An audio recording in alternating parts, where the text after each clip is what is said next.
Okay, today we will be discussing three main thing. Family few of the portion has been left, so that we would be discussing. Second is the globalization. I would be discussing the various theory of globalization. They are pretty much interesting to understand as well as to explain. Even it could be used in the essay one. Okay, and the third thing that we would be doing today is the postmodernist and cure theory. Both the theory I would be just explaining you, okay, all the important tenets of these theories and how to apply it. Okay, I've been using it in several instances, but I believe you guys also should understand the tenet and apply it yourself. Okay, so this would be the today's structure of the class. Let's start with the family thing. We have left a few part, and I believe, see, since the starting itself I have been giving you theories which are pretty much general so that you can use it in maximum places. Okay, so today we would be discussing the theory of family. There is one of the popular theory of family, world revolution in family. The work done by Gude or something. I don't know how to spell it, but this is the name of thinker. Okay, just write it down. It's a pretty important theory, and I'm going to just discuss.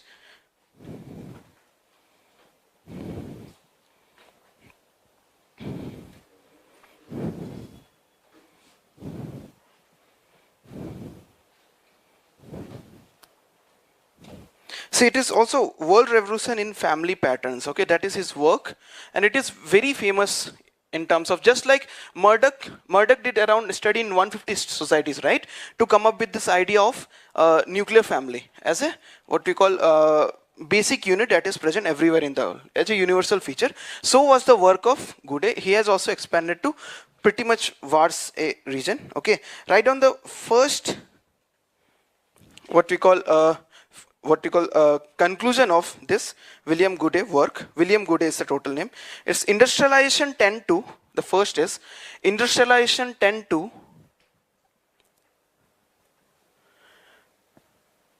undermine extended family.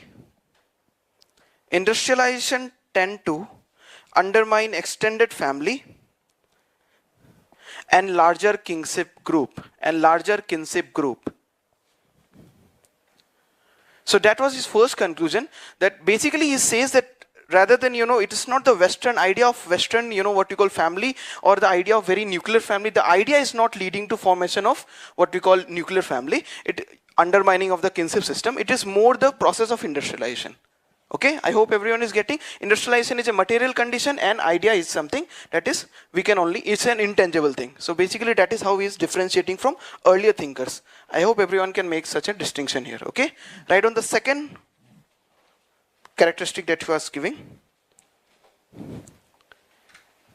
High geographical mobility decreases. High geographical mobility decreases. He's talking about family, okay? In family, high geographical mobility decreases.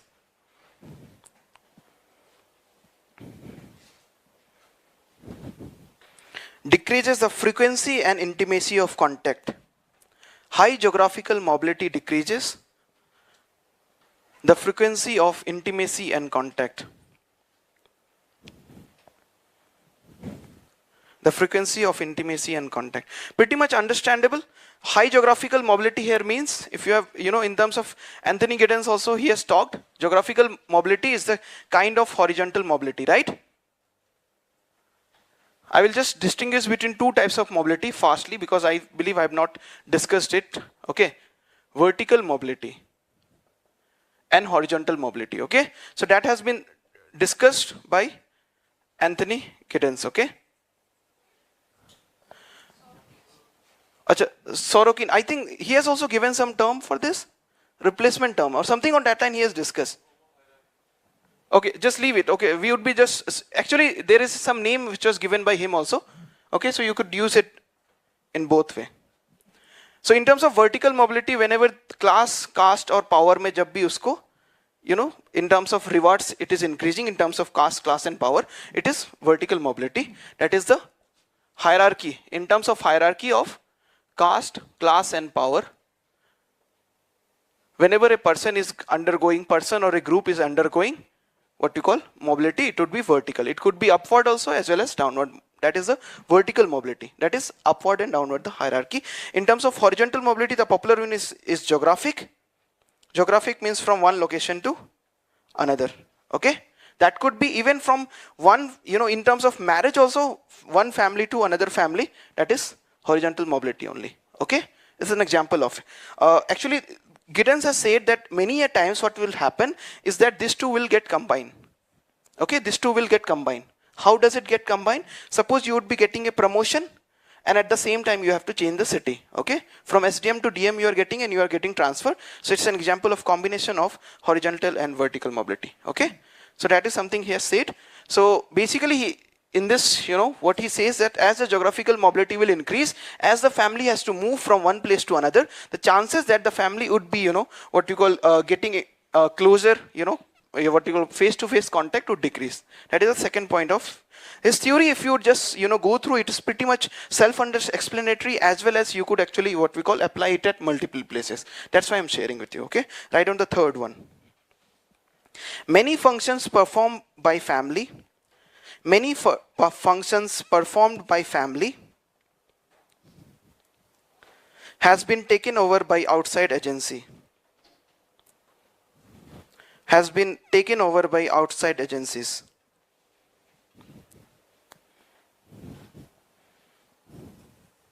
Many functions performed by family has been taken over by outside agencies.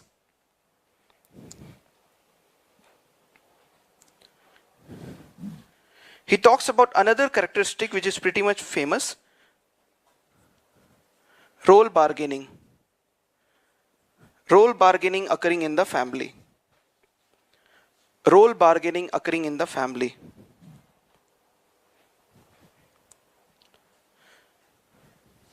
Individual tries to get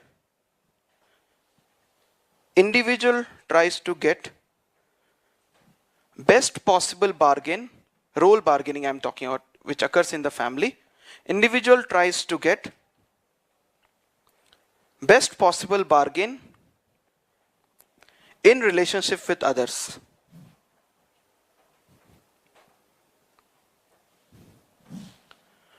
The fifth conclusion that he has talked after the role bargaining thing. According to him, the rate may differ. You could just write rate may differ. Rate may differ. Rate may differ. But in all societies,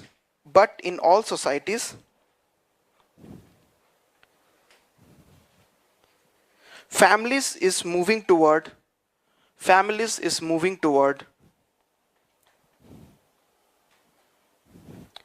nuclear family. Family is moving toward nuclear family.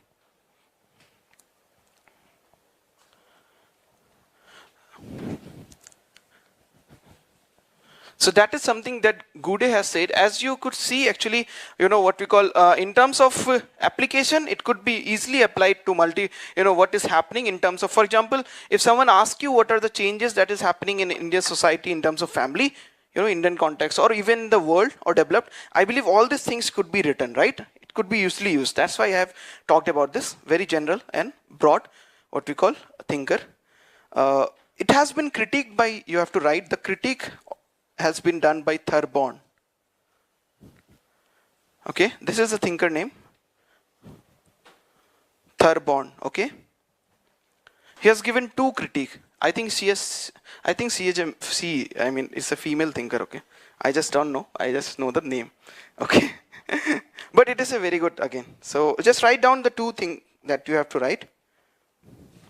According to this thinker, it says that families are not becoming increasingly similar.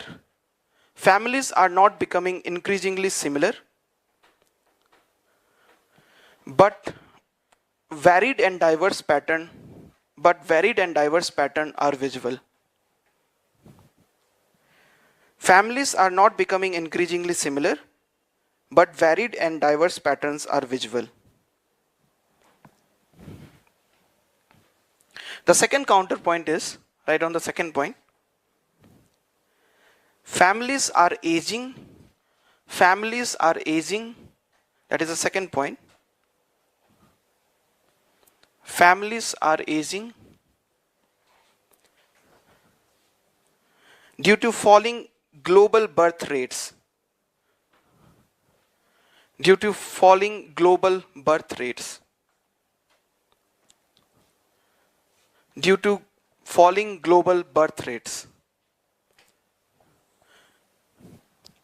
As you could see, the critique, why it is a critique, because what exactly has been said by Gooday is that, most of the what we call industrialization is leading to the formation of nuclear family globally. Okay, but according to Thurborn, it is said that it is not the thing, it is diverse. Okay, you could actually just go through her study. I believe she is a female still, I'm not sure, but I think the thinker, she has studied multiple places from Africa, Asian family, European family. It's a very wonderful study. If you guys get some time, do go through its summary. Okay, it's a very well structured, what we call in terms of family. It's a very wonderful thinker to quote. Okay, there is another thinker which is pretty much important, and it has organized in terms of changes in family. Okay, so let's talk about that in the next part.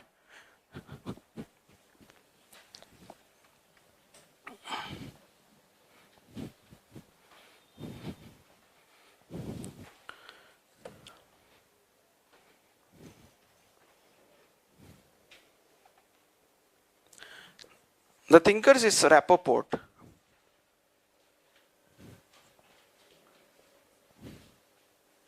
Rappopport.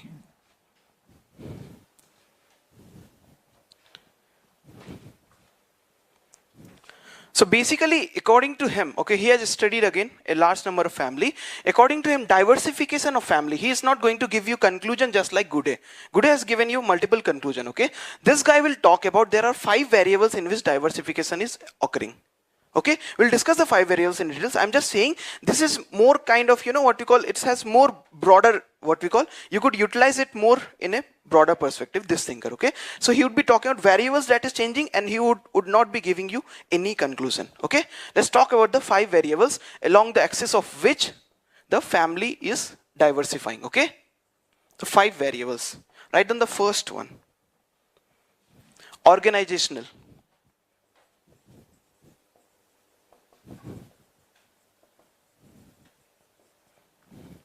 The variable which is actually changing in terms of family is the organizational.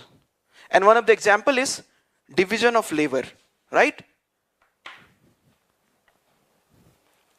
There could be other format of what we call organization as well. You could just bring the single mother nuclear family and all those things in this, right? One of the aspect is the division of labor. Even in other forms, you could just bring it.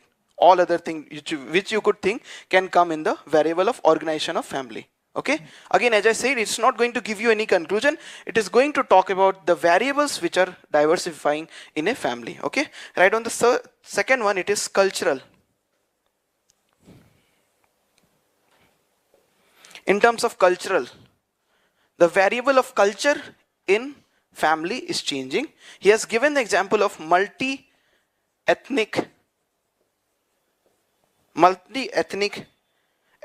in a single family, or multi-religious, inside a single family. The interfaith marriage would be an example of formation of, change in the variable of culture when it comes to family.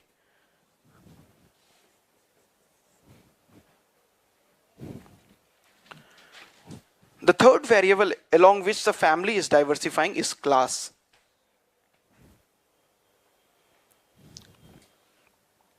Is everyone following what I'm trying to say? It's more on the basis of variables, and it's not going to give you conclusion. You guys could come up with multiple instances where you find there has been change in this variable. Okay. The third is the class, according to which basically family changes according to the class structure. Like middle class, upper class will have different set of family. Diversification would occur according to the class, that is variation along the class structure. Variation in family would be seen according to the class structure. That is what you could write.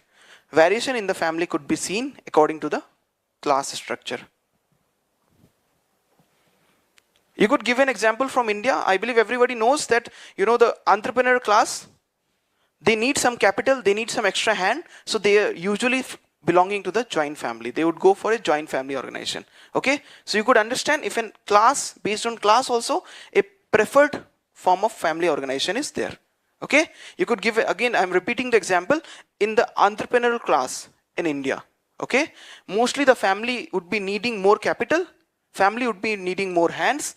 That is why the organization, the preferred organization, would be joint. Okay, I believe everyone can write this example from India.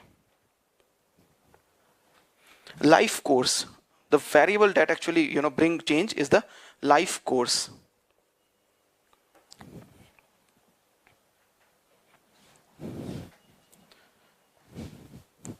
See, I would be discussing the entire theory of A.M. Shah for family in the paper 2, but one of the, what you call variable that even A.M. Shah, I hope everyone is understanding when I'm saying A.M. Shah, right? He's a thinker of family in paper 2. So A.M. Shah has also talked about how during the life course, family would be becoming joint to nuclear, nuclear to. Basically, he says that there is a birth and then there is a marriage. If it is a, what we call marriage of a boy, marriage of a girl, different, what you call changes, right? It might turn the entire family into nuclear, or, in terms of this, it could turn joint, something on that line. Basically, he says that rather than, what you call having a fixed, what we call pattern of family throughout the life cycle, family might be becoming joint to nuclear and nuclear to joint based on the life cycle, right? Based on the events that is occurring in the family life cycle, such as birth, marriage, death. Okay, birth, marriage, death. So based on this, along the life course, family would be changing from joint to nuclear, and that has been the popular study of A.M. Shah. See, A.M. Shah has talked about two other things as well, but that we would be discussing in the paper 2. Okay, I would be discussing the entire theory of A.M. Shah as well, but as I said, during the life course, even A.M. Shah has commented, so that is something that you could write. Okay.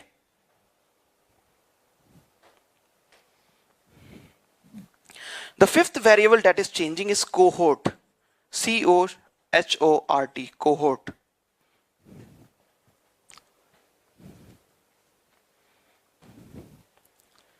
Basically, cohort would be referring to, you could just write, connections between generation. Connections between generation.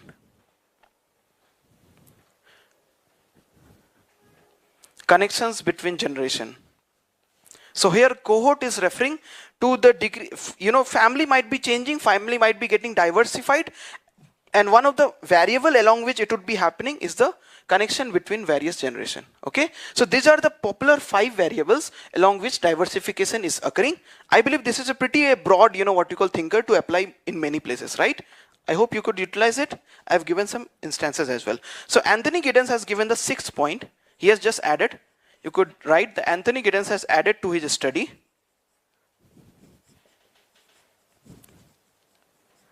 And that is sexual diversity. Sexual diversity. Sexual diversity in family. The very coming of, that is something, the 5th variable has been what we call given, 6th variable has been given by Anthony Giddens, and he is talking about the increasing sexual diversity. An example, of course, is the homosexual, what we call family setup.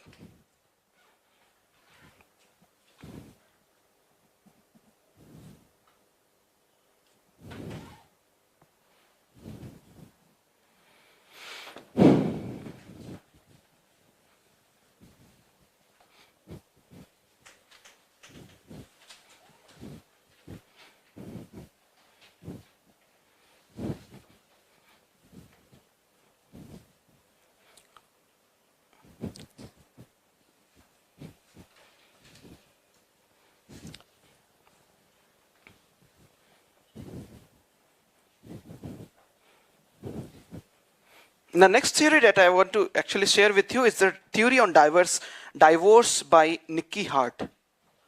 It's theory of divorce as given by Nicky Hart. Again, it is a very all-encompassing, what you call theory, and that's why I'm sharing with you. There are multiple theories when it comes to divorce, but this is something that was all-encompassing. Okay, her work is When Marriage Ends. It's a popular book, When Marriage Ends. Okay, divorce, I believe we have left. So this is a very common thinker which you could apply at multiple places. So according to her, there are 3 regions why diverse is increasing or decreasing. Okay, 3 regions it could be. Again, both words, it would go either increasing and or decreasing end. Right on the first region, expectation from marriage. Expectation from marriage.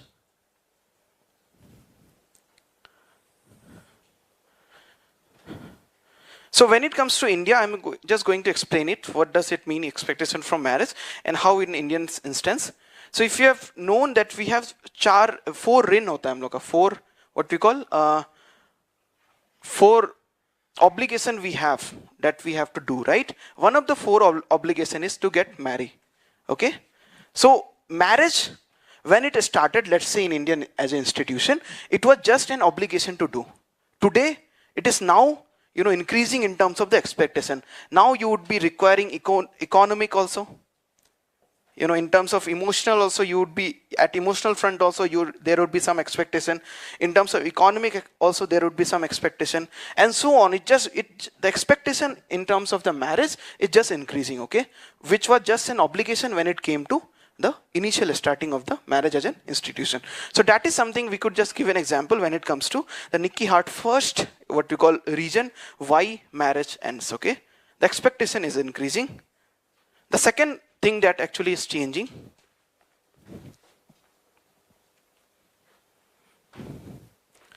the second thing that actually Nikki Hart has talked about is the degree of conflict. Degree of conflict. Okay, the degree of conflict, as it increases, the chances that there would be divorce would be increases. Again, the region of having conflict is also increased. Okay, you could cite multiple regions in terms of conflict. Even the expectation in terms of the marriage could be leading to greater degree of conflict. Okay, conflict could be for many regions. I believe I don't have to say. Hindi, what you call cinema has done wonderful job in that. Let's move to the third part. Please, explain all this point and have some Indian instance as well. Okay. The third one is acceptance of divorce.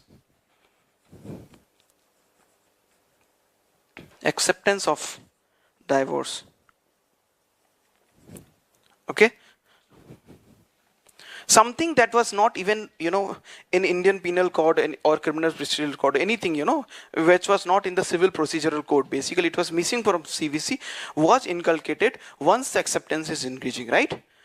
Divorce, which was not heard of when it comes to some of our, traditional text, has now become something pretty much legal.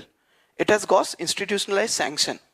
Okay, so as this is increasing, the people, tend to go for such a measure because it is pretty much institutionalized, right? The taboo that was associated with divorce, or you could just remember all those Widow Remarriage Act jab hua tha, right? The 19th century done by Ishwarchand Vidyasagar, right? All this thing you could just understand that how much taboo and how much, what we call shame or something on that line was associated in terms of the what we call divorce. Okay, that as it decreases, the thing when it comes to what we call divorce or marriage would be getting affected. Okay, so with this, I mean the what we call the thinkers which I have left when it comes to family has finished. I would request you to write one question right now in upcoming 15 minutes. Then we would be moving to globalization and the rest of the topic.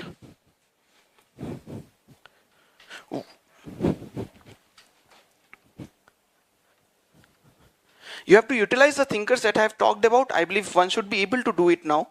And please don't restrict yourself only to thinkers, as I said again. Why? Because this is a 10 marker question. The more diverse answer you write, the more marks you'd be getting. Okay? In 10 marks, it is more about diversity. You can write a short note on. The question is, write a short note on contemporary trends in family and marriage in India. Write a short note on contemporary trends in family and marriage in India.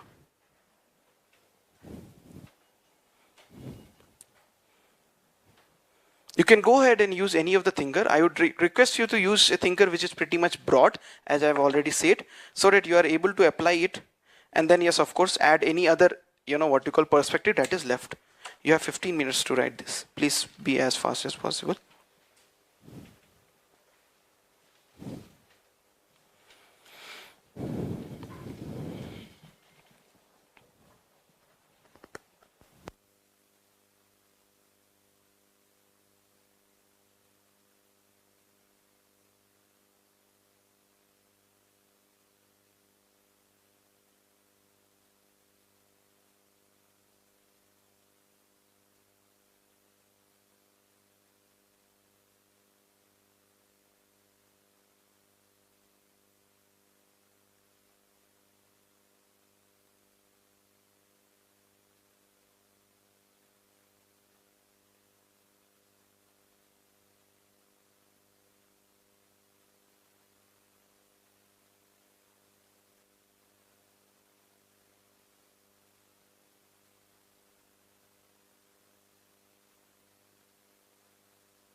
Okay, has everyone written the answer? It's a 10 marker, my dear. We have to finish it in 8 minutes as well. बहुत ज़्यादा था क्या लिखने के लिए? Anyway, so I'd be just taking your help in terms of writing. Okay, as I said, we would be going for as broad as possible. We'll just summarize it and then we'll move ahead. Okay. In terms of intro, you could go with the family or marriage definition. Okay. In terms of body, so which of the thinker that you preferred? Good one or the Rappaport? Rappaport. I believe even I would have went with Rappaport, okay? But let me tell you how I would have approached this, right? As I told you, it is more about writing a diversification writer, right? So as usual, I would be thinking like GS and writing like optional. Why? Because I have a thinker, I have a set of thinker actually too. You know what we call mention. So I would start with, thinking, writing multiple contemporary trends already.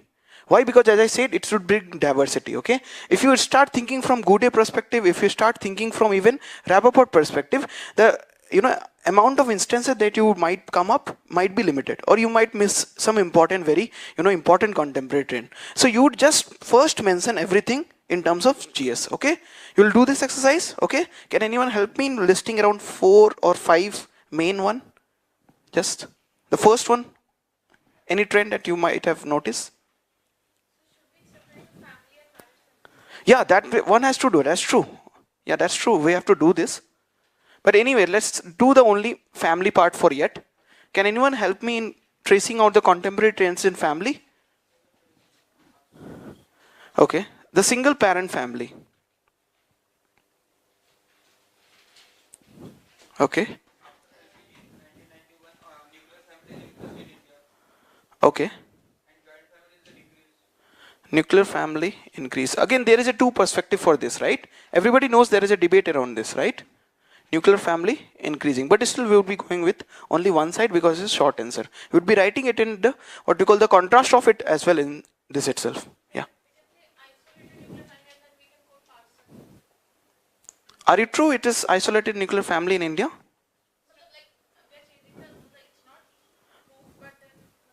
No, we should actually see that is where a study of AIMSA has to be mentioned. What AIMSA studied is that since time immemorial, 10% is the maximum amount of joint family in India. Right? That is his study.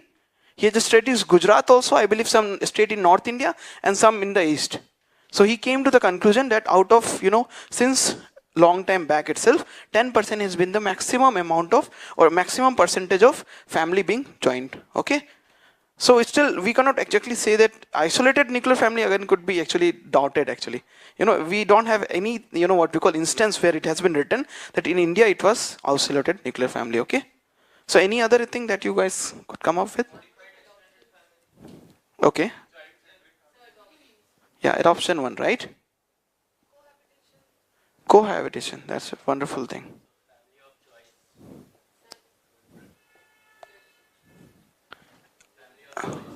Sorry? And what you were saying? Yeah, the cohabitation and live-in will come in the same way, okay? Can you elaborate? Have you heard this name, matronymic? Right? What we call? If you could know, I would be just quoting one instance. What initially was happening? What initially was happening is that father-son relation would be the stronger. It would be taking precedence over the son and wife relation. Okay? That is one change that is happening. But nowadays it is getting reversed. Again, role bargaining, I hope you guys have seen, we have used in Goudet. Role bargaining can be used in this instance where the father-son relationship in a family was given precedence over son-wife, but today it is the opposite. Okay? This is the conjugal relation, this is the filial relationship, right? So that is something happening, and as one has said, the matronymic family is a family in which it would be of course it would be patriarchal. The entire concept in which what we call patrilocal residence, patrilineage, everything would remain same. Okay, I'm just explaining matronymic. What is changing in matronymic? The entire structure would still be patriarchal. Okay, there would be patrilineage. Property would go from men to men only, and then yes, of course, there would be local residence. If woman has to, what you call, woman get married, she has to move out. But what change happens is that the what we call woman, especially when she is married and she has already given birth to a child, she would become the head of the family. She would be the one who is be taking call in the family. So that is matronymic family. Okay. Yeah, that is again reconstitutive family could come. Okay. Again, you guys can use any of the theories, just write it down and then you see, for example, it's matronymic, you could use role bargaining, right? You could use some of the variable that is changing, for example, the DOL is changing. So you could use even the Rappaport, right? I hope everyone is getting. First list down in a short answer. Diversity is going to get you marks. So you are not going to limit yourself in terms of thinker. Okay? You're not going to think कि गुडे ने ये बोला और उसका instance निकालना है. No. That is not the right way to write. Okay? You'll first think from GS perspective, bring multiple, what you call instances that you could come up. Of course, the list would go on. I'm just trying to help you with the exercise that you have to do to write a very, what we call all encompassing a short answer. Okay? And then you would be bringing any thinkers that you could use to elaborate it. Okay? You have Goude and Rappaport. I believe that would just suffice in terms of changes of what we call family. Okay? So this is a small exercise that I wanted to do. Let's move to the other multiple topics that we have to do, starting with the globalization. Please complete the answer on your own. Okay? Yeah. Yeah, the Anthony Giddens one, right? Yes, you could give that also. The family of choice, exactly. Yes. Even in okay, so this is again what we call globalization. Okay, I'm going to discuss multiple theory of globalization. I hope you would be able to appreciate it and use it in your essay and optional as well. Okay.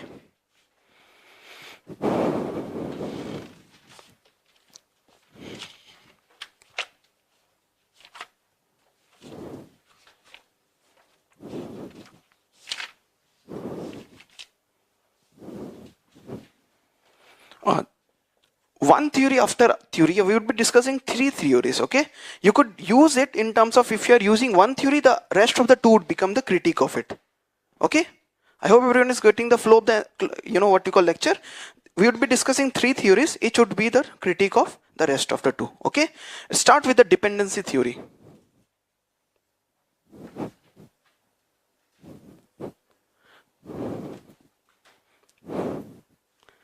In short, just keep writing whatever I'm saying. Okay, I'm going to be explaining it also in the board. Okay, what exactly dependency theory says is that, see, dependency theory is a theory which was started when there was a push for globalization. Okay, third world economy has to be open. I believe 1995 जब WTO आया था, that was the first time world economy was actually integrated with the what we call third world economy, right? उससे पहले GATT था, वो ज़्यादा उन लोग से related था. It was more related into the first world only. It didn't have much of a relation. WTO is the first institution which was actually bringing the third world and the first world together in terms of economy. Okay, so that was happening. So that is the time in which this dependency theory was becoming famous. It was taking coin, and that what exactly it says is that first world and third world. Okay, so first world would be rich in terms of tech, capital. The third world won't be having tech, won't be having capital, and there are some cultural bottlenecks as well. I will explain. That is the main part or main what we call keyword when it comes to this dependency theory. Okay, what does this cultural bottleneck means? The very term cultural bottleneck means that there are some practices which inhibits development of tech and capital. What are such practices? Superstition, okay, and other.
Okay, so basically it's saying that there are certain cultural bottlenecks which is inhibiting the development of tech and capital in the third world countries, and that is why the third world has to depend upon the first world.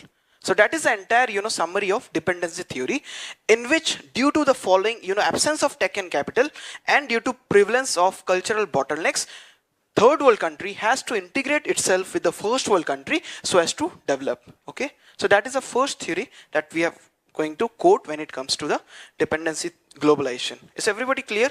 I believe just make a very short notes. If you need time, I can wait, but I believe just clear, right? We could move. The second theory is actually what we call, just let me.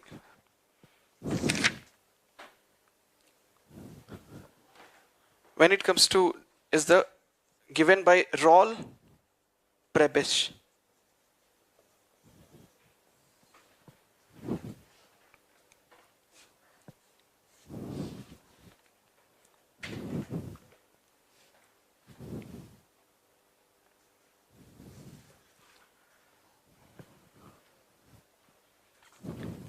Okay, so these guys would be studying the Latin America, okay? The study is based on Latin America.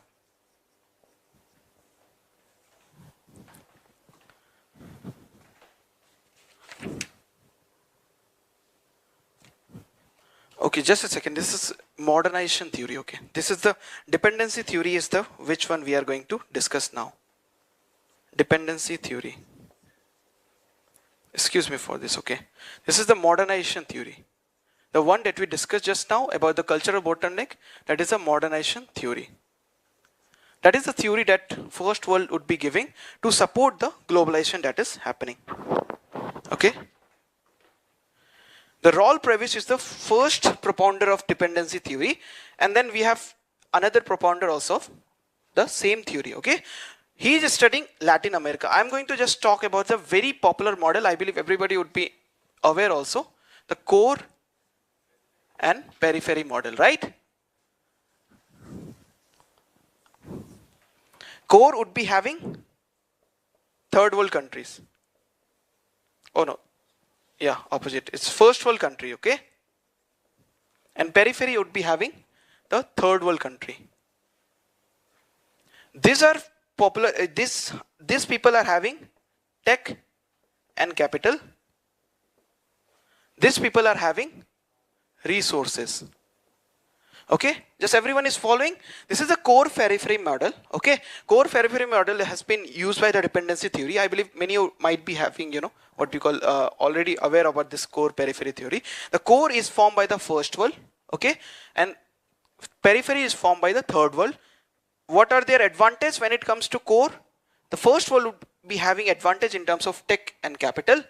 When it comes to third world, they would be having advantage of resources. Okay.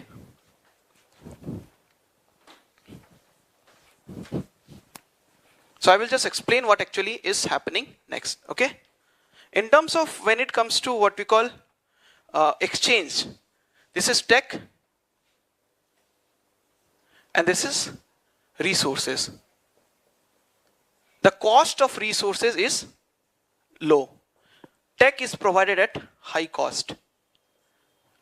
Okay. What we call the first world would be providing technology at higher cost to the third world. Okay. The third world would be providing natural resources. However, the cost of the natural resources would be low. Okay. So that is where the popular term of balance of payment occurs. Right? So you are actually exporting something that is pretty much cheap. You are importing something which is pretty much higher cost. Okay. I hope everybody knows what is balance of payment. Right? Balance of payment is something what we call international जितना transaction से जो बचता है वही balance of payment होता है, right? I believe we had some form of crisis in 1991. Everybody must be aware of this balance of payment, okay? Raoul Prebisch actually goes ahead and talks about even the world institutions such as World Bank and IMF, okay? According to him, he says that the balance of payment, whenever there is a balance of payment situation in any of the third world countries, there would be what we call IMF and World Bank will come. Okay. However, this IMF and World Bank is controlled by controlled by the first world. Okay? So they would be, what we call in terms of interest rate would be, even the interest rate would be regulated by the first world. Okay, please just keep following it. As I said, it's a core periphery model. We would start with the first world in the core, having edge over tech and capital. Then there are resources which the third world countries have.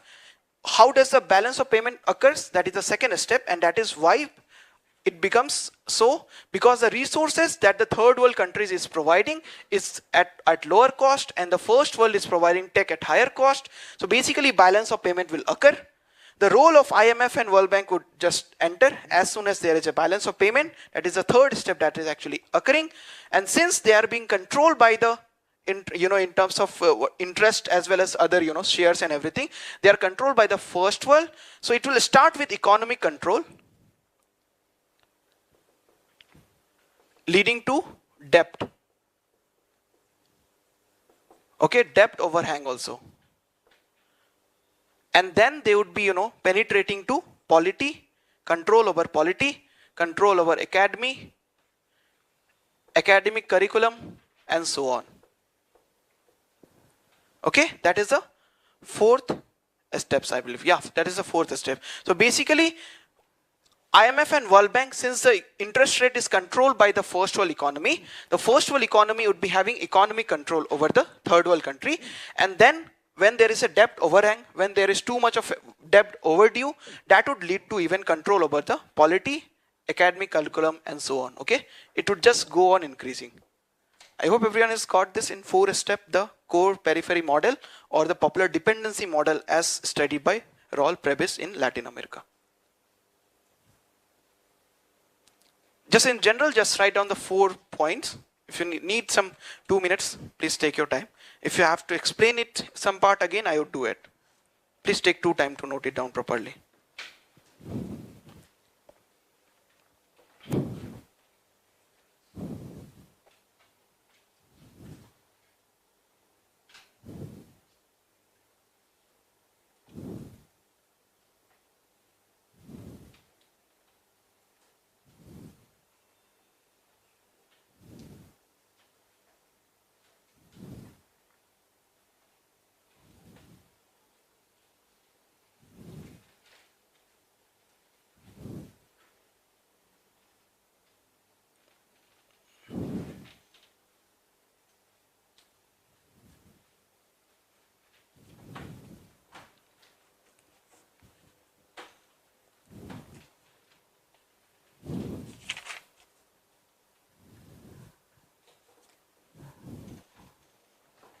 Has everyone completed this?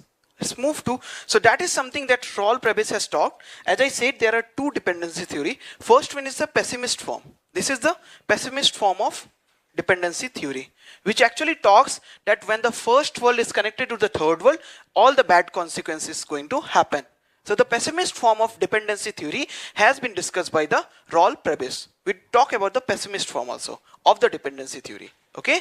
The next one is the optimist form of dependency theory, and that was discussed by Cardoso, this thinker. Okay, Frank Cardoso or something. We have just write Cardoso, that would be sufficient.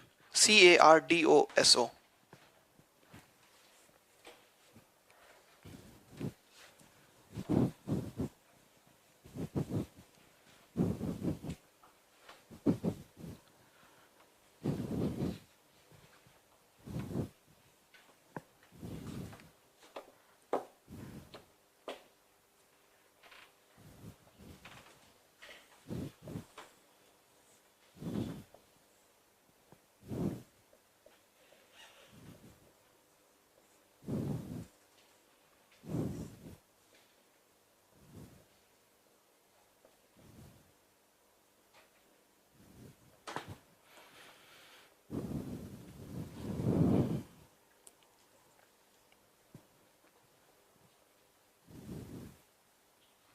So basically, according to Cardoso, he is talking about the optimistic form, in which when the first world is getting connected with the third world, something good is going to happen. Okay, so I'm going to explain it. Okay, the first thing is that suppose this is a third world, we are just assuming this entire space as something that is part of the third world country. Okay, so there would be investment center by first world. Okay, the first world will be having multiple investment center in the what we call third world. Okay, so what actually it would be leading to, there along with investment, tech will come. Okay, the resources that was in the periphery would start moving.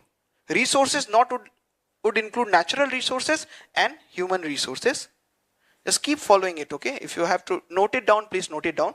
However, pretty simple, so you could get it from short notes from anywhere. Okay, just understand what I'm trying to say. Okay, as I said, the first world would be forming investment center in the third world countries. Okay, the third world countries would now be having access to tech as well.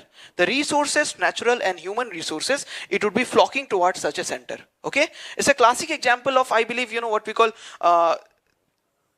the cities in the corners, right? For example, how the Visakhapatnam might have, come up, because Visakhapatnam is at, what we call easy to export, that area is there, right? It is getting what we call investment. Okay, so then even what we call the urban landscape is changing, right? There's migration of human resources and natural resources, yes, of course, right? From Chhattisgarh or Bilaspur, even the iron ore, I believe the natural resources moving to that such a place, right? I hope everyone is getting how this investment center is working, right? As the investment center started working, according to what we call Cardoso, there are at the periphery also changes start occurring. Okay, at the periphery, what we call, people started getting skill. Okay, they are getting a skill. I hope everyone is getting, for example, suppose there is a trader who is at the periphery, who is yet to actually, what we call, get connected directly to the first world investment center. He would be actually benefited, right? That is the bicycle and spoke model, I believe everybody knows, right?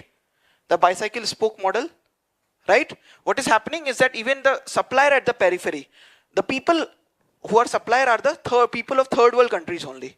Okay, now they are forming something in the part of the supply chain, so they are getting benefited as well. Okay, their entrepreneurial skill, the soft skill, hard skill, everything is going to increase. Okay, when that is happening, a qualitative change actually occurs.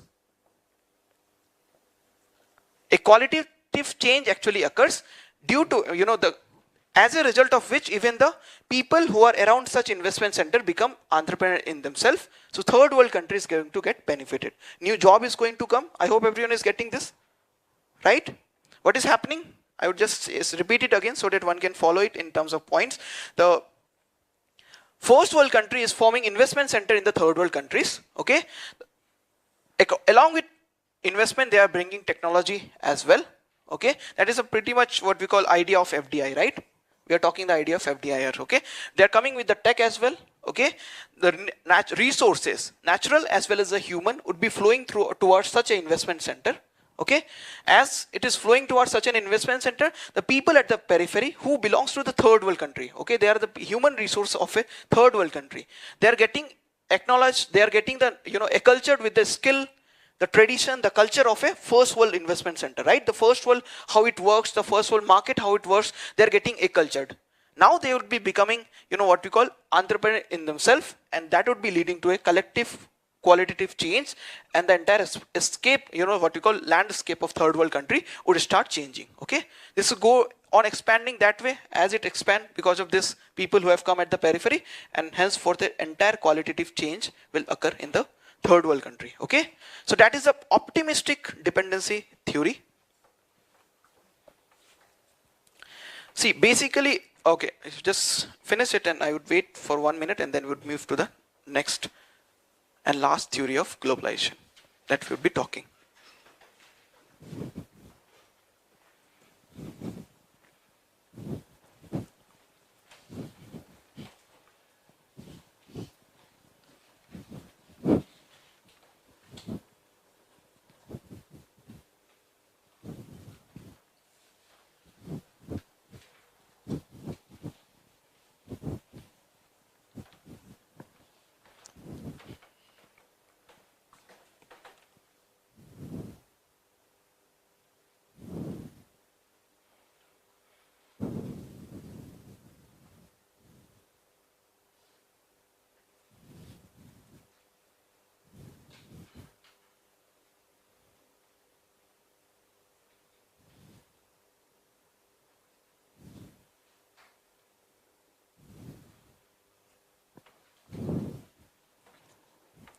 So basically, one of the popular critique of the theories that we have, studied till yet, it is that it is more of the utilitarian nature. It is more of the economic aspect of globalization. What about the cultural aspect of globalization, right?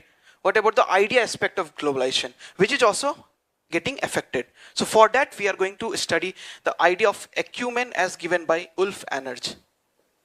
Please write it down. We define also this term, which was given by Ulf Anerge. The idea of ecumen as given by Ulf Anerge.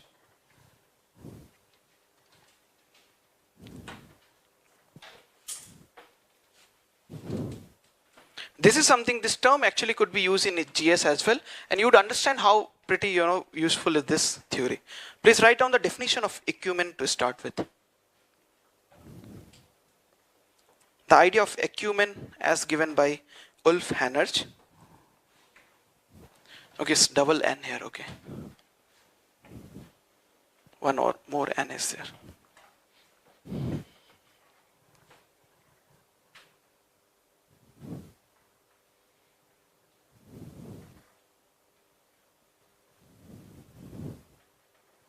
Ecumen is defined as, please write it down. Ecumen, E-C-U-M-E-N-E. Ecumen is defined as a region of,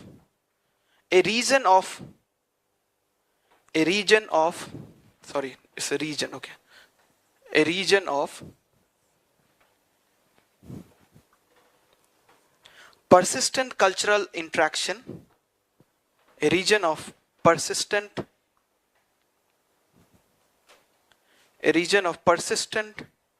cultural interaction, interpretation,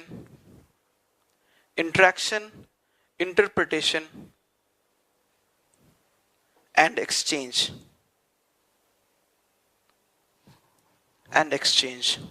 Okay, so now we are going to discuss it in detail.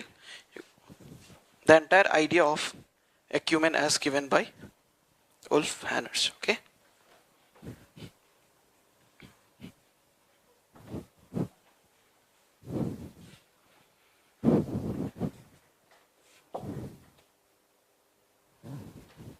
So basically, as you could just understand, that ecumen is a region of interaction, interpretation, okay? If you see it from, what we call the traditional culture, if you start with the traditional culture,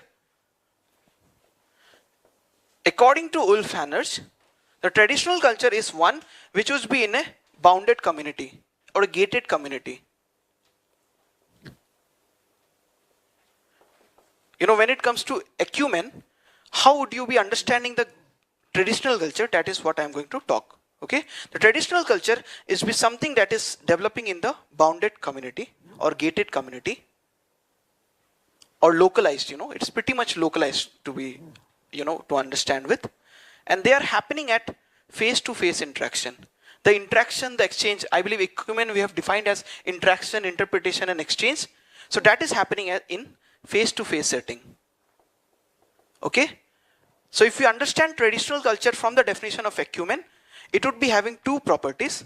First is that it would be happening in a closed localized community. Second, the interaction would be or interpretation, whatever we have talked about in the ecumen part, it would be happening in face-to-face setting. Okay. And that Ulf Anerge has, what we call, distinguish it with the modern tradition as something that is, what we call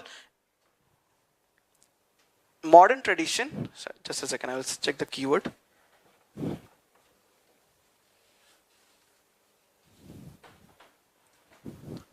So basically, according to Ulf Anerge, modern tradition would be, what we call spread across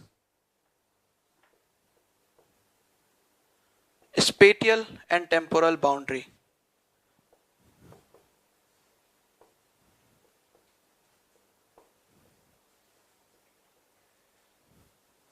Okay, so basically modern culture would be something that would have no boundary in terms of geographical, spatial, as well as temporal. Okay, in terms of time and space, it would be just expanding to as much as it is possible. Okay, and according to, what we call Ulf Anerge, it is possible due to globalization.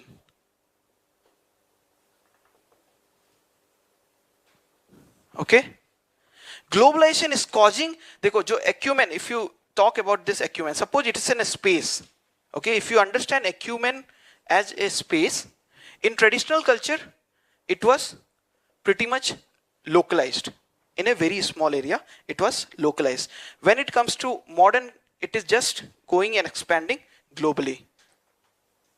Okay, so the size of the acumen, the size of the interaction, interpretation that is occurring, previously it was happening in face-to-face setting. When it is getting globalized, if global dimension, it can occur even at remote. That is the entire definition of what we call globalization, in which events occurring in remote areas get affected by things happening in another remote location, right? So that is what he is saying, the size of acumen is taking off global dimension, okay, due to globalization, and that is the modern culture.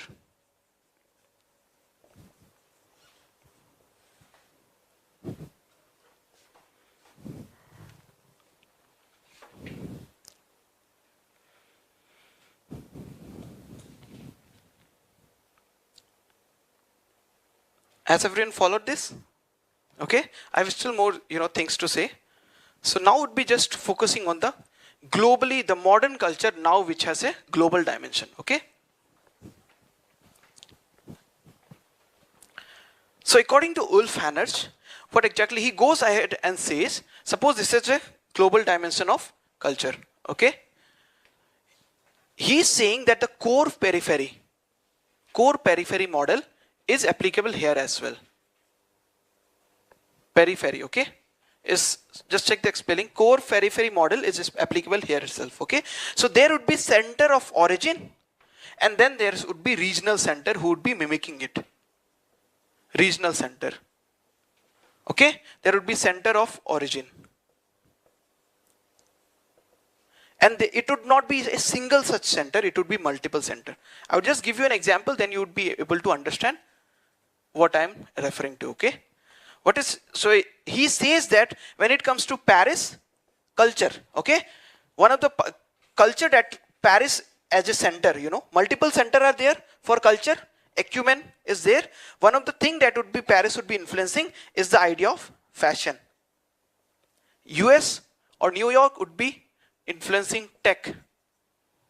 Okay, and so on. We could have multiple examples. For example, Japan would be another acumen center which would be influencing the industrialization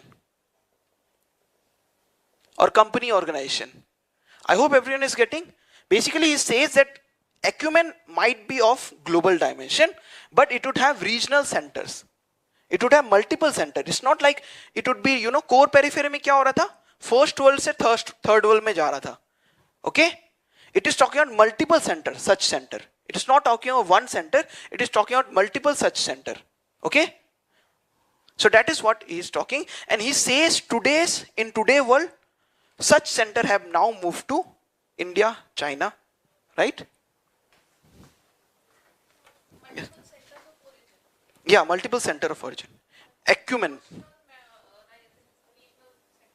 Yeah, they would be having some regional center which would be having a direct influence to. Okay, core periphery. Right? It would become core, and it would have a periphery or a regional center which it would be directly impacting. Okay?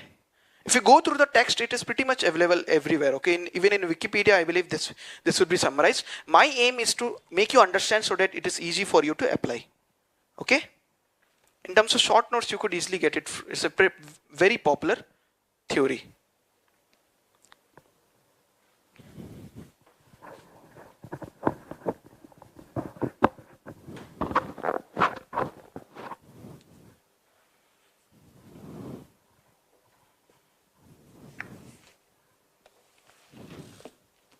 Yes. Indian instance. See, you could say that, yes, of course, when it comes to fashion, even in India, something, we would say, ki, haan, Italy se hona chahiye bag, something on that line. I hope you could just make some assumption that, as I said, there are different center, right?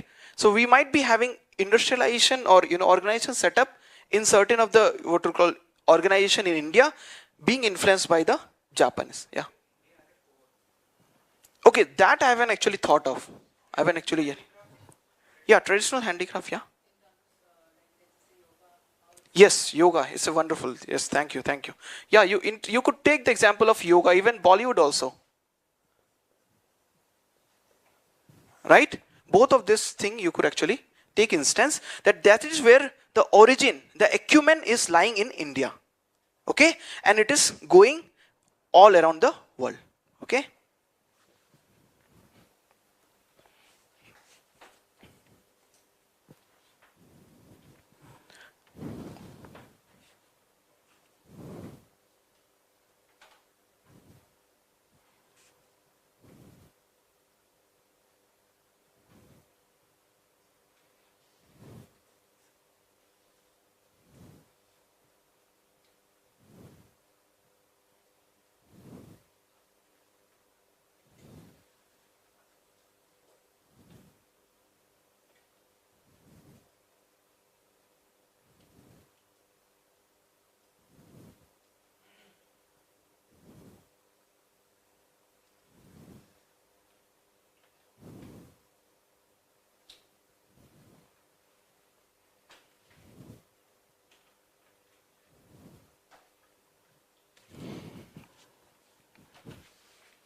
Okay, I believe, should we move to the next topic now? Okay.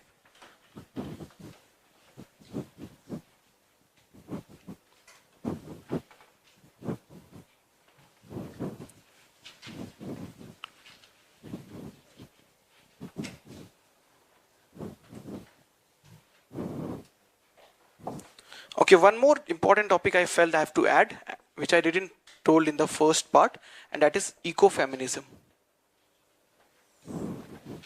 We'll be discussing this also. It's a pretty important and recent concept which one must have an understanding so that you are able to apply it at various places. Okay.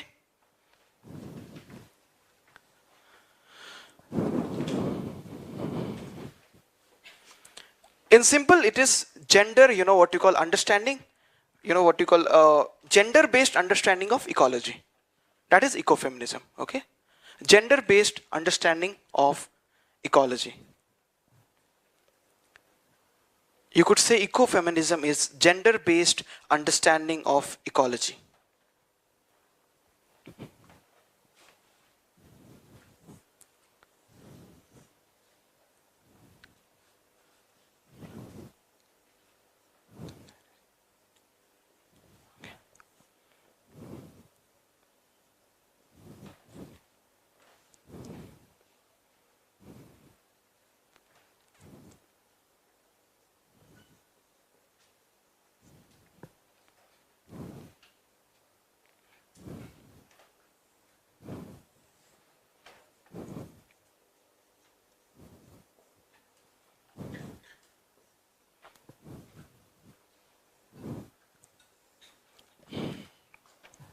Okay, so now I'm going to give you an understanding what exactly ecofeminism is going to say.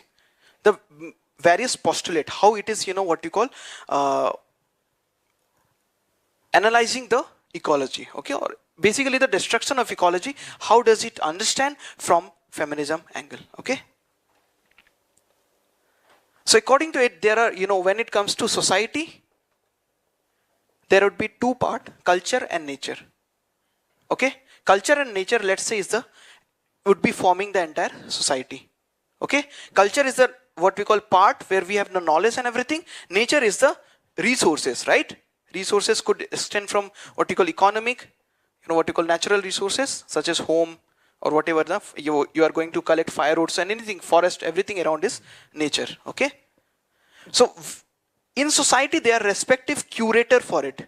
Curator is the one who would be assimilating it, assembling it, who would be responsible for what you call transporting it, okay.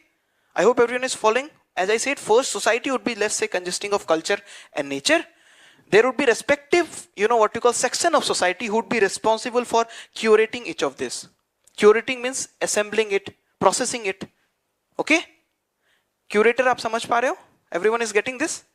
So according to ecofeminism, the curator of culture is men, the curator of nature is woman. From Indian instance, there is a popular example of water wives.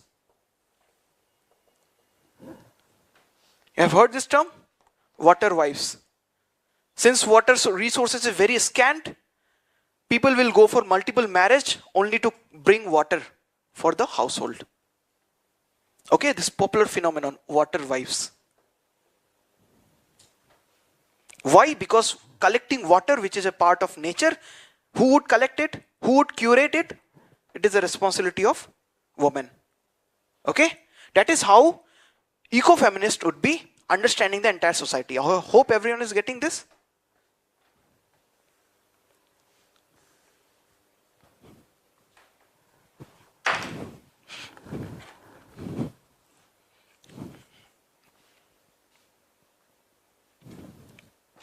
So that is, what we call one plane of understanding.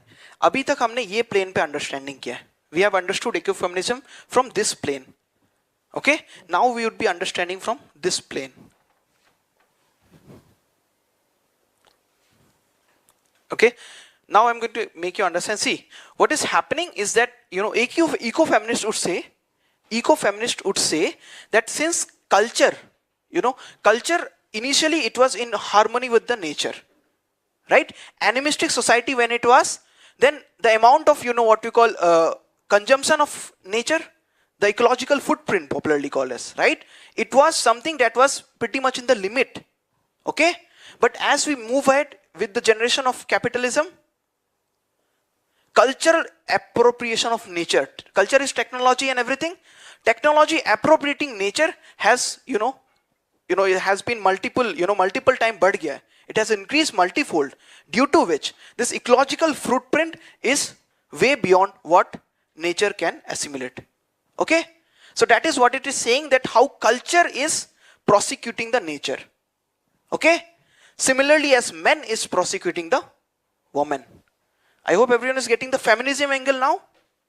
So that is the understanding from this plane, in which culture would be appropriating nature beyond the ecological footprint, just as men would be doing the same with respect to women.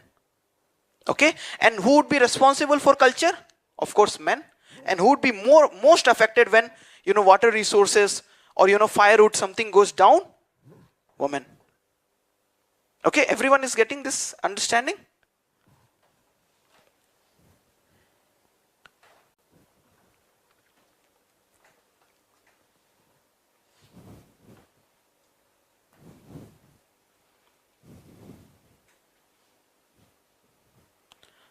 So that is what from this plane, basically culture and men have considered nature and woman as objects.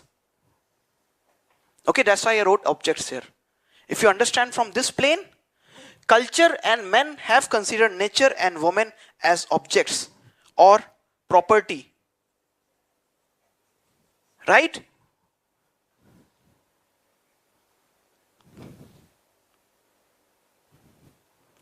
So that is the entire understanding of ecofeminism, which says that just like woman is, what you call similar to nature, men or culture considered it as a right to exploit it. Feminism perspective of understanding ecology destruction. Okay? Should I repeat it? Is everyone clear with this? Is there any part which I should be repeating? You could just say. It's just taken from a Wikipedia entry or any of the entry that you find. A very short note on ecofeminism would make you, understand all these points which I just said. Okay, the understanding is pretty much clear.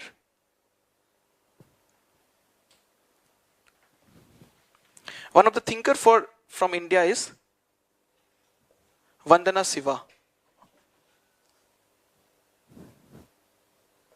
Is an ecofeminist, popular ecofeminist.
Okay, so we are now moving to the end of the, what you call last section of our lecture today, and that is postulates of postmodernism and postulate of queer theory.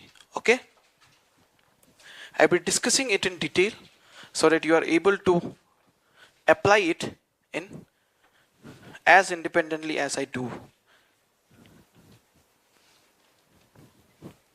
The first one is a postmodernism. The first one is postmodernism.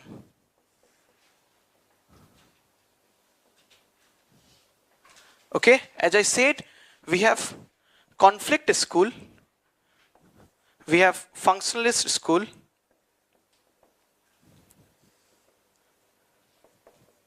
and then we have the what we call feminist school, and then the fourth one is the postmodernist, and the next one is the queer theory. Okay, all this thing I have actually thought on my own. There is no actually, if you go with the schools of sociology, is a synthetic school, and what we call, there is something called that online, right? Oh, first or second chapter mein aata hai. But I actually came up with this idea because it helped me in writing a very diverse answer. So that's why I have formulated this as an, what you call, my own concept. Okay. But however, the very idea of what postmodernism is, that is going to be the same as it has been discussed by the sociologist. Okay. Write on the first postulate of postmodernism, and that is critique to positivist. Critique to positivist. Critique to positivist. See, I will be saying a few points on postmodernism at the end of this. You have to note it down. That will make the understanding pretty much more clear. Okay. See, postmodern. See, basically there would be ancient, and then there would be medieval period, and then there would be modern, and then that is the postmodernity coming. Okay, so basically according to postmodernity, what will be happening is that, see, modernity would be saying that, okay, there would be industrialization, agar apne Marx, if you take the Marx or Weber, understanding of modernity, they would be talking about something called as industrialization happening. Then yes, of course, the coming up of various stratification and so on. Okay, they would be talking about pretty much some order happening, right? There would be some form of order existing from Marx perspective also when it comes, or Weber perspective also when it comes to modernity. Postmodernism is where there would be no order. There would be more of a diversity, there would be more of a complexity, but order would be missing. Okay, order would be missing in the postmodernism. That is a summary of postmodernity, and that is why I would say that how positivist, it is a critique to positivist. Why? Because positivist would say that history has started from ideological or theological to metaphysical to scientific, or something on that line, right? It would say history has a proper format to go. Okay, that is the conception of positivist, right? It would say there could be law that could be made which would tell how the society is going to evolve, just like there are natural law of science. Okay, that is what positivists would say. Postmodernists say that no, we cannot have certain path through which history would go, and that is the entire idea, that postmodernism is going to be too diverse, too complex, and it won't be having the order. Okay, diverse, complex, and not having any order. Okay, so that is the entire idea of postmodernism, coming with the first postulate, and that is critique to positivist. Right on the second postulate. The second postulate, they would be talking about institution and domination.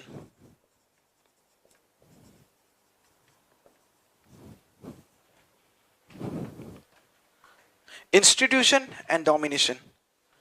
And for this, you could actually, relate to the Michael Foucault theory of what you call the prison study.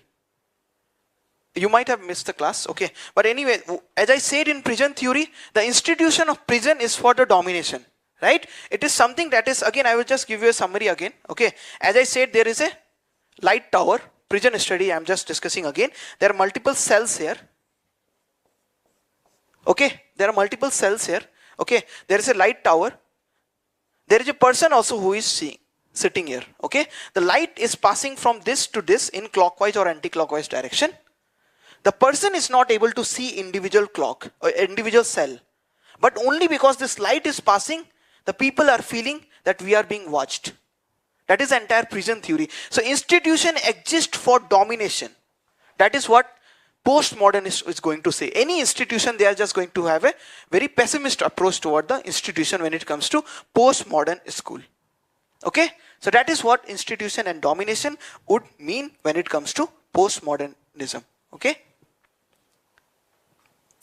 it has went ahead and said, you could just, that is the first part. If you could write, then you could actually write the second part, and that is even people who have money, people who have fund, they would be, what you will controlling such institution. They would be controlling such science, what you call scientific institution, for example. I mean, one of the example of this institution and domination is the atomic power, atomic energy.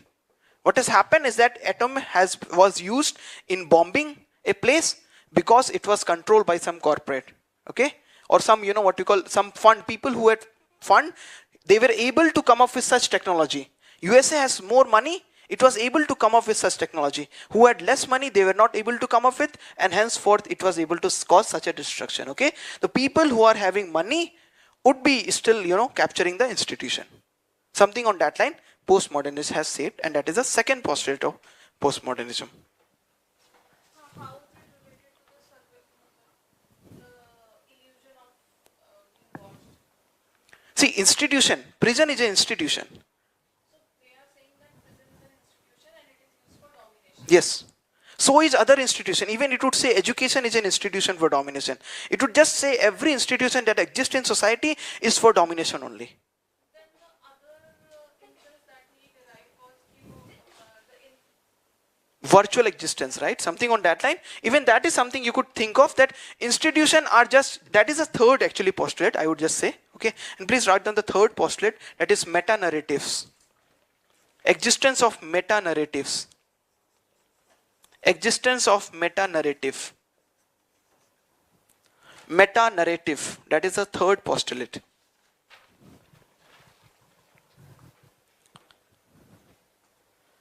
See, existence of meta-narrative, basically it means something that is, what we call a big story, right? Something that is, has been what we call so verbose that it has start impacting people. I'll just give an instant, I believe that would become pretty much clear. Basically, in postmodernism, the school has given the what you call death of Princess Diana. Okay, so when her death was occurred, many people mourned in the street. From first world to third world countries, people were mourning in the streets. They were coming with flowers. There were various places where her, what you call candlelights and everything was done. Okay, that thing was done. The last, what you call something on that line was done. But according to postmodernist, it is the meta-narrative that was responsible for such a. Princess Diana belonged to a very elite class. She never interacted with individual person, either Pakistan or Iran, where her, for her procession was taken out. Not even the people of England. But since she died, it was one of the first, what we call that captured the imagination of media, right? It was televised in the television. It was broadcasted in television that how she died.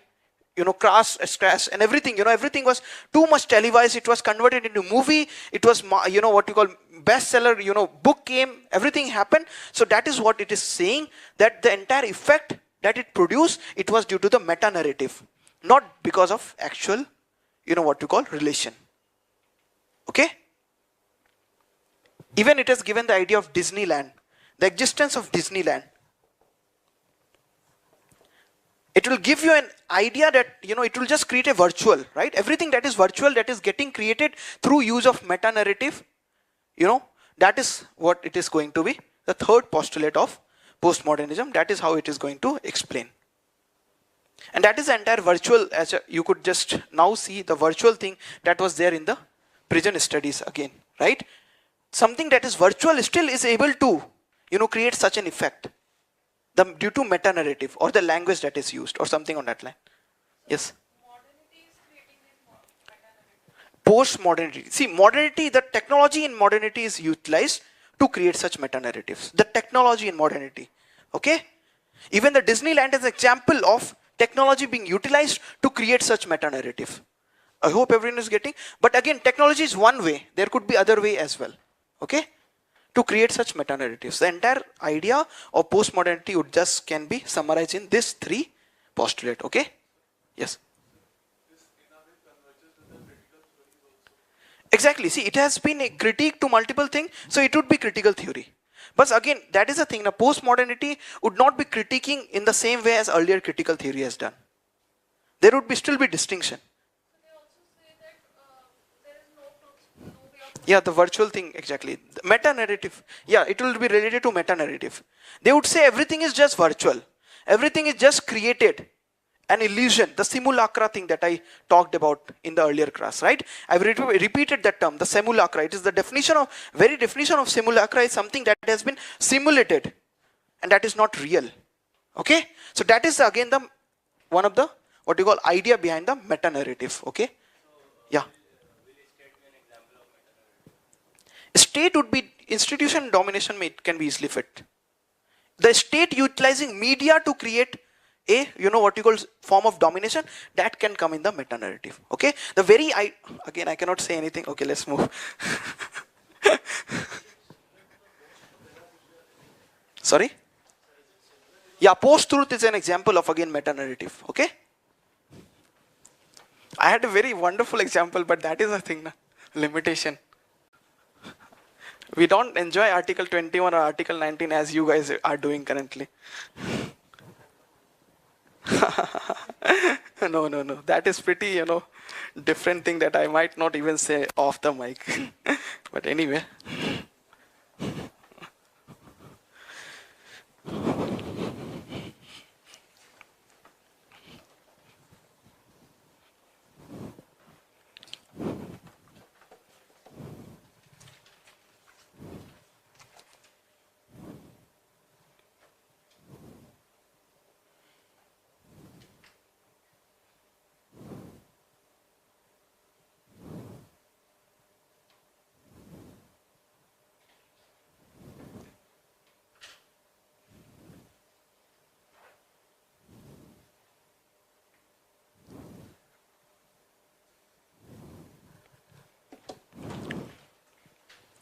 Okay, now we are going to discuss the last theory, and that is Cure theory.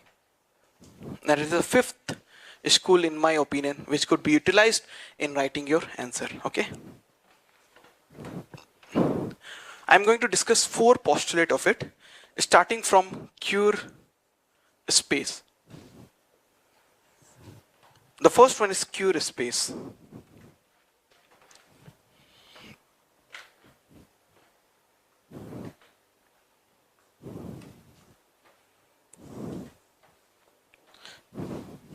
Again, it's sociology. So most of the thing, if you would actually understand, when it comes to sociology, it is have been, in only apart from this village studies that occurred in India, most of the thing that we have actually studied is, mostly, what you call the urban landscape, right? Even the modernity, it was leading to urban landscape, upcoming of urban landscape, and that's how sociology started. Okay, so that is where, in terms of Cure space, what exactly is Cure theory is going to talk about is the architecture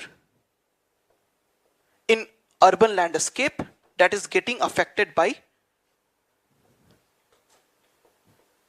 the architecture in urban landscape getting affected by formation of Cure group.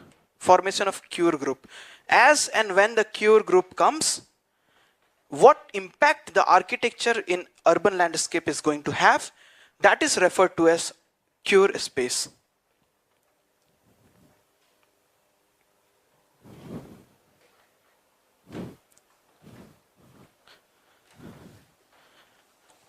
In movies, you might have heard of the term the gay bar, gay pub.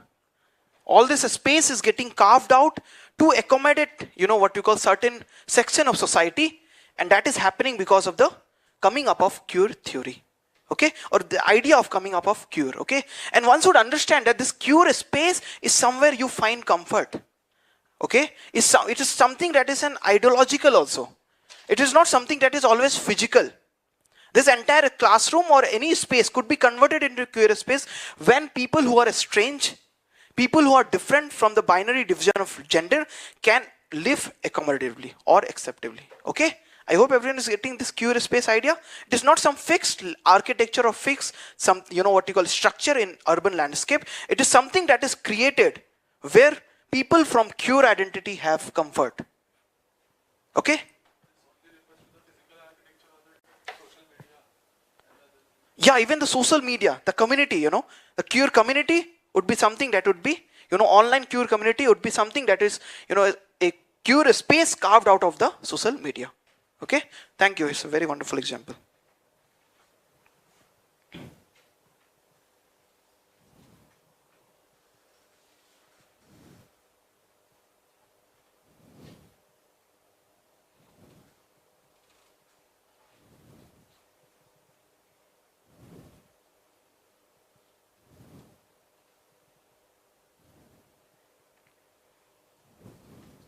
Yeah, please write down the definition of queer space. I actually got a very wonderful definition. It is a kind of a space. It is a kind of a space that one finds liberating. It is a kind of a space that one finds liberating. And that one thinks, that one finds liberating, and that one thinks might help everyone, and that one thinks might help everyone, avoid some of the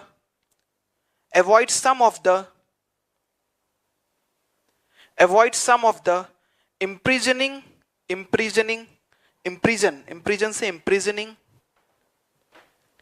characteristics of the modern city. Imprisoning characteristic of the modern city. I would repeat it. It is kind of a space that one finds liberating and one thinks might help everyone avoid some of the imprisoning characteristic of modern city. Okay?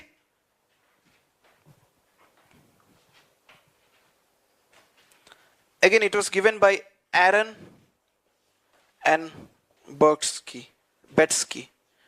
Okay? The definition was given by Aaron and Betsky. It's written there. Aaronbetsky. They are two different people. Aaron and Betsky. Queer space.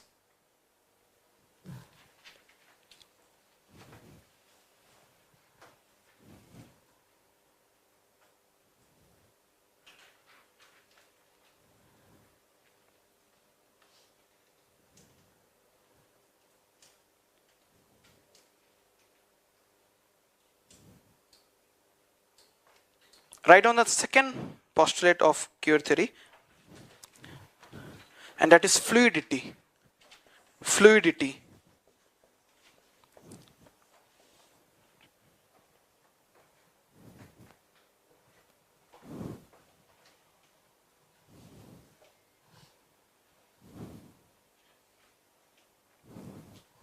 You guys, when you get time, do watch this movie called Columbus. It was released in 2017, Columbus. It's an English movie.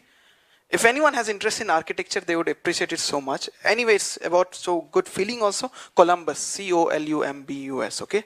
It was released in 2017. One of my favorite. My best favorite, again, I cannot say because of the restriction imposed by state. But anyways, one has to watch. And that movie is The Motorcycle Diaries. Wonderful movie, I mean, from Motorcycle Diaries 1, I actually could feel, as a youth, what should drive, what should derive a particular, what you call efforts that one could put in the youth time. A very wonderful, what you call story of Che Guevara, who was the Cuban Revolution ka jo ki wo tha, theek hai? Again, no one is going to say that Marxist is your favorite thinker, okay? Just a reminder. Sexual fluidity, just right? Sexual fluidity essentially is the notion that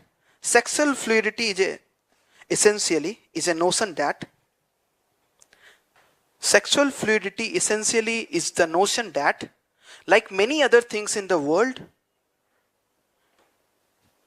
is a notion that, like many other things in the world, like many other things in the world, sexuality isn't fixed. Sexuality isn't fixed. Okay? So basically sexual preference might move from straight to bisexual to same sexual and so on. Okay? Sexual fluidity. It is talking about fluidity in sexual preference and sexuality in which people might be having preference changing with time or generation. There is no fixed format of actually stating it. Right on the third postulate, and it is identity. It is identity. The queer identity. The queer identity.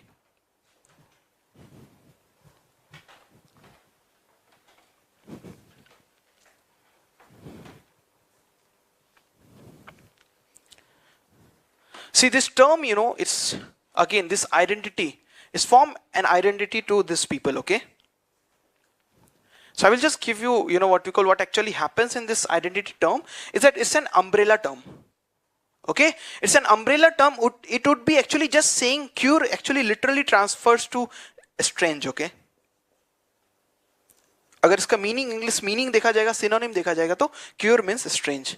Okay? So entire thing, if you could see LGBTQ, you'll just go through this definition of this, you would be able to understand how this identity is an umbrella identity to cater to the strange, to cater to the people who have a, even if there is an expansion, it keeps on adding, right? The terms, I believe the acronym would keep on expanding. You just go through its individual definition, you'll be surprised how, in terms of, what we call a diverse identity or strange identity has been brought inside the queer. So that is something that it is talking about queer identity. In identity, it is talking that it's an umbrella term.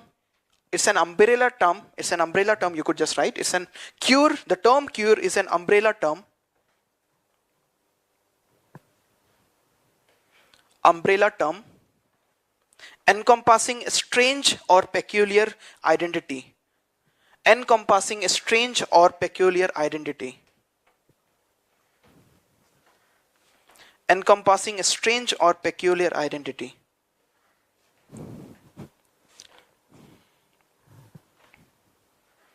The fourth pillar is the binary gender, which they do not agree with. Okay, that is a popular phenomenon. Everybody might be able to explain it. The binary gender phenomenon, which has been popular till the development of proper queer theory. It dismantled the, what you call primary form of theory for gender, that is a binary existence of male and female gender only, right? Before queer theory got stabilized, people were dividing, the entire masses were divided into two primary gender. The binary gender, that is, two only, classification was only two gender, that is male and female. With the coming of queer theory, this got dismantled, and that is the fourth postulate of queer theory, that is binary gender notion was deconstructed. Binary gender notion was deconstructed. Binary gender notion was deconstructed.